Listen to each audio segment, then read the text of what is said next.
Where's the bell? At this point, it should be over. They should be going back to their corners. It was a very long round. The bell was number late. one. Secondly, finally, when the bell rang, Elijah Tillery stuck his face out, and Riddick Bowe just hit it. And you see Rock Newman getting involved in this. Both of them almost falling over the ropes. The fight when Bear unmasked the man called the Ambling Out as little more than a muddling mediocrity whose record of 76 wins with 59 KOs was more than somewhat suspect. From the first round on, Bear was able to keep the Man Mountain in front of him at long range. Then cross over his bazooka-like right, flush on the soon-to-be ex-champion's jaw. And Bear drove a terrific right to Carnera's face, and Carnera went down for the count of one. Carnera is down again, and Carnera was up, he is down again. Bear sails into him, Carnera is on the ropes down, a left hook and a long right, and Carnera is down and he is being pushed away. Carnera became a canvas decoration, going down a total of 11 times, sometimes even pulling Bear down with him as he tried to hold on to something, anything. As Carnera went down again, Bear went with him. And every time he was taken down by the fallen Carnera, Bear would holler, "Last one up's a sissy." Finally, with nothing to keep him on his feet but a big heart, a helpless, stumbling Carnera appealed to referee Arthur Donovan to stop the fight in the 11th round. Carnera is almost through, though. Nobody can do it. And finally, the referee motions Bear to his corner. Donovan mercifully called a halt to the most one-sided fight ever. Those things like that, it irritates you good. That is one of the most grotesque things I've ever seen on a prize fighter.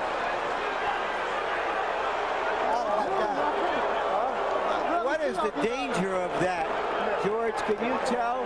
Yeah, I think maybe that got cracked little skull. You know, you got bones up there, and sometimes you can get into those bones and make things feel bad. You can't see well. I wouldn't let him fight anymore if I was the referee.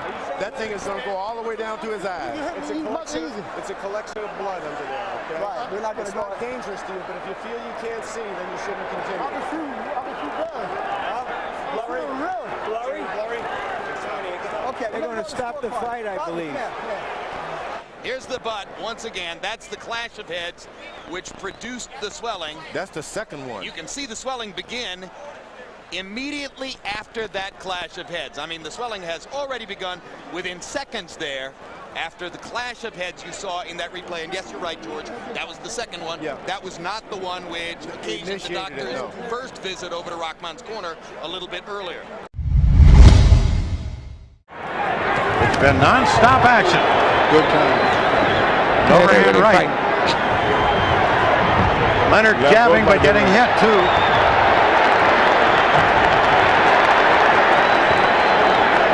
Good right hand by Duran. Knocks Sugar Ray in the ropes. It gets away immediately. And what's happening? Duran says no. I think he's quitting. What is he saying, Larry? He says no. I don't understand. He's saying no. He quit. I don't understand it. I think Duran quit. I don't understand it. I don't understand it.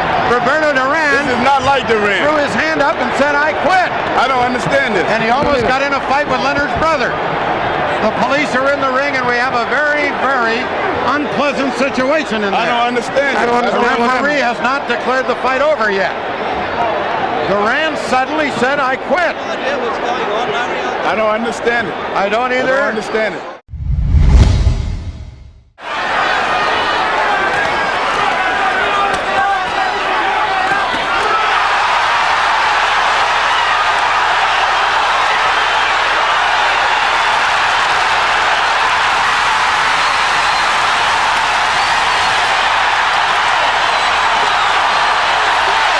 If he gets up, he probably wins the fight. I can't believe it. Unbelievable! Richard Steele stopped the fight with fewer than 5 seconds to go. You're going to watch Lou Duva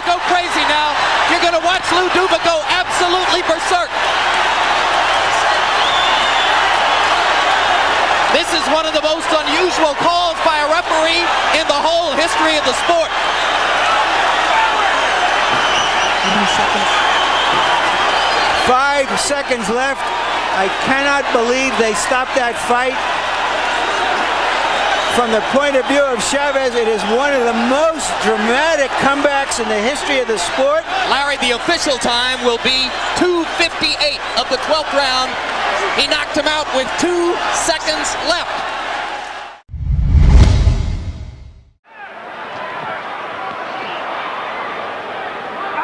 Oh, and some nasty stuff in there. There needs to be a bite almost. Holyfield is very unhappy. Look at this. It looked as if Tyson bared his teeth at one stage in the exchange. Yes, bit I his think ear. He bit his ear. That's what Holyfield was in a lot of pain from that. You see the blood on the ear. That was definitely a bite. Well, feelings are running very, very hot indeed in there. Holyfield was outraged by that. Now, what is the referee going to do about that? 1 point deduction for Tyson. 1 point deducted from Mike Tyson for biting Holyfield's ear. Now let's take a look again. Yes, it's just here. He gets into the position there. Watch. You see he stays there. There he bites him there. You see him lift his teeth. And Holyfield in agony at that point, trying to rip free. In an awful lot of pain. Well, this is getting like a street fight. Why did you do that, though, Mike? I mean, was that the proper response? Look at me, look at me, look at me, look at me. I got to go home and my kids are going to be scared of me. Look at me, man. What are you going to do now in terms of your career, Mike? Will you continue to fight? Okay, okay. He's got to try to control Holyfield with that jab.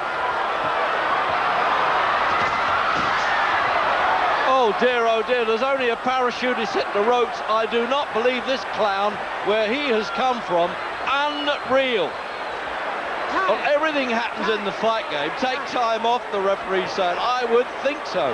How on earth did that guy came in like that? Oh my God. Well, Reg, he doesn't know where he is. Yeah, I tell you what, I've never seen so much security, policemen, only in America can this happen.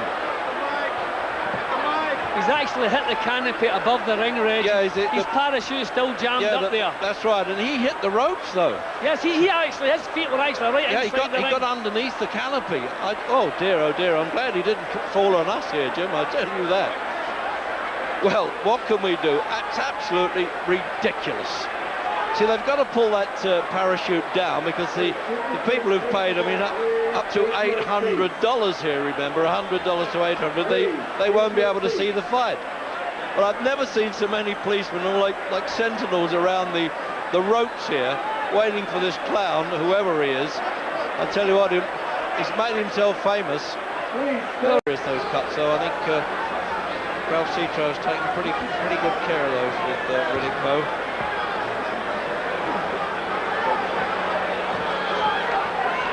Usually adrenaline swab there, that's all that's permitted by the boxing commissions. Well, Holyfield backing the big man up, Reg, and if he can manage to do this, he certainly shortens the odds that are against him. If he can back Bowe up, Reg, it gives him a chance.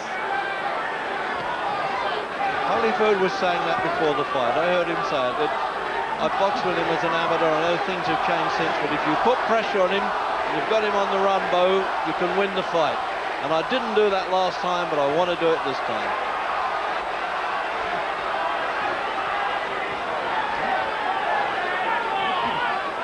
Bowe is actually looking a little bit looser, Reg. His defences have loosened. Absolutely. He's not quite as tight and compact as he was. I don't know what's going on here, if he's taking a breather or what's happening here, but he's going to have to tighten up and try to take charge. I wonder if already he's feeling the pace. That was a hectic round, the previous one. Oh. See, just look out for that. Bowe waits for him to come in and he whipped that uppercut in there. You might not have seen that probably, and I don't think Holyfield did either. But looked to me, Tim, as if some of the people, some of the spectators started to throw punches at him as he fell down onto the ground. Did you see that? Oh, yes, I certainly did. Yeah. It looked like they were really doing a job on him. Well, he landed on the ring apron. That is an area that is occupied by still photographers. He was very near the bow corner, so there would be some boxing people in that corner, the handlers of Riddick Bowe.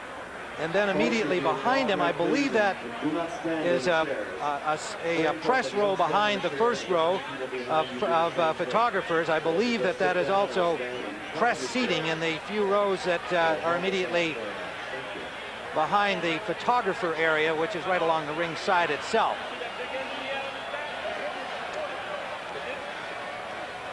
Well, we're going to show you once again the landing here. You see the fighters see it. Now he's hung up on the ropes here. He's landed literally on the top strand. Obviously he was trying to land in the ring. He's hung up. Now he's being pulled down. And this is where, all right, now we're seeing that it would appear that the injuries came from this reaction by the people there. In fact, we see one man swinging a radio. And you can see the parachutist now, the skydiver, slumped down from apparently a blow. We won't, again, speculate further on exactly how the injuries occurred, just what you can see on the screen.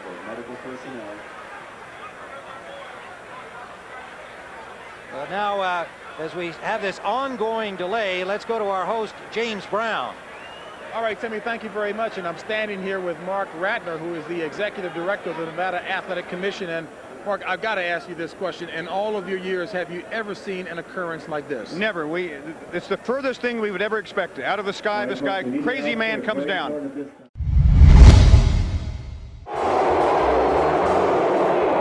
A couple days prior to the fight, it had been set up that if Liston wins, I fight Liston. If Ali wins, he fights Patterson. The fight took place, and Liston takes a dive. Son of Liston said, all I care about is the do-re-mi. And so he was telling me then he was boxing strictly for money. It wasn't like he threw a fight. I'm just fighting for money. I mean, to me, he just didn't fancy the fight. He knew Ali was just too fast, too quick for him, and I think he swallowed it. Liston was scared to death of the black Muslims.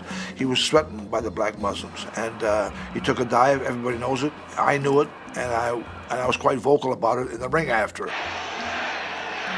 If Liston would have lost legitimately, I'd have no qualms, you know. Melvina Lathan, 97-93, all for the winner by unanimous decision, Richard the Alien Grant. So Butler's number 8 ranking is going to take a hit. Richard Grant in the mild upset, a unanimous decision victory. Oh, against look at this. Butler. Whoa! Butler just ran across the ring. Butler just went over there and sucker punched and knocked out Grant. Oh boy. Terrible. And the new commissioner, Ray Kelly, will do something very, very enforceful here. You want to talk about Zab Judah and his antics, losing some money in a suspension. James Butler should never be allowed in the ring again. Absolutely. Never. That's assault. That is assault. He should be arrested on the spot. He should be arrested right on the spot. That is assault and battery. This will be the first test for the new commissioner, Ray Kelly, and I know that he will handle this the right way. What a punk. James Butler. And we're going to take a look at it one more time. Richard Grant, unanimous decision win. He turns to Butler to shake his hand, congratulate him. Putting his arm out. Boom! Right there. He was a coward and he couldn't get him during the fight, and he sucker punched him right there. And now Richard Grant is up on his own feet. Now they're going to escort Butler out of here. And they got him. The police are right there. They're going to escort him out. Ray Kelly, the commissioner, is right behind him. He is being taken out, and he should be thrown in a paddy wagon right now.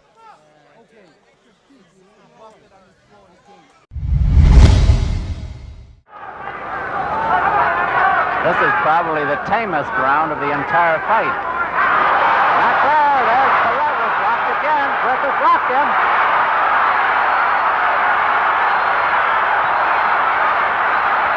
against the ropes, almost helpless. A minute to go. And they're going to stop it. They're going to stop it as Perrette sags to the canvas. Perrette goes down from sheer exhaustion. Look at him there. As his handlers put his mouthpiece out. Dr. Schiff is coming over to look at him. Perrette has collapsed from exhaustion from that beating on the ropes. And Dr. Alexander Schiff of the Commission is trying to get at him.